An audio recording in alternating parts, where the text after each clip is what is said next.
9 मई वाक़े पर ज़ेर हिरासत अफराद की तफसीलात फराहम की जाएँ। सुप्रीम कोर्ट ने वफाकी हुकूमत, वजारत दिफा और वजारत दाखिला को नोटिस जारी कर दिए। सिविलियंस के फौजी अदालतों में ट्रायल के खिलाफ समात का तहरीरी हुक्मनामा जारी कर दिया। मौसमियाती तब्दीली के सबब पाकिस्तान में तबाहकुन सैलाब ने 33 लाख अफराद को बेघर कर दिया। वज़ीर आज़म का पेरिस समिट से खिताब में वसाइल की मुनसिफाना तकसीम के लिए पॉलिसी मुरतब करने पर जोर। सवात पुलिस ने रहनुमा PTI मुराद सईद के भाई कलीम सईद को हिरासत में ले लिया। मुलजिम के खिलाफ कई थानों में मुकदमात दर्ज हैं। मुआशी इस्तेहकाम, गुर्बत और बेरोजगारी का खात्मा हुकूमत की अव्वलीन तरजीह।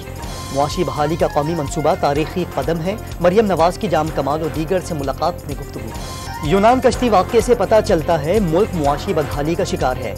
PDM समेत तमाम जमातों ने अवाम को धोखा दिया। अमीर जमात इस्लामी सिराजुल हक का चारसद्दा में जलसे से खिताब। हुकूमत की पॉलिसियों पर भी तनकीद। बहर ओकियानूस में लापता टाइटन आबदोज की तलाश में पेशरफ्त। ज़ेरे समंदर टाइटैनिक के करीब मलबा मिलने की इत्तलात। आबदोज में 2 पाकिस्तानियों समेत 5 अफराद सवार थे। कंदकोट के थाना बडानी की हदूद से कार मालिक ड्राइवर समेत अगवा। कार गबलू के इलाके से मिल गई, मगवियों का पता न चल सका। जिला भर से अगवा होने वालों की तादाद 35 तक जा पहुंची। और खानेवाल की तहसील कबीरवाला में गैर एलानिया लोड शेडिंग के खिलाफ शहरियों का नेशनल हाईवे पर धरना। एहतजाज के बाइस चाराह पर गाड़ियों की कतारें लग गईं।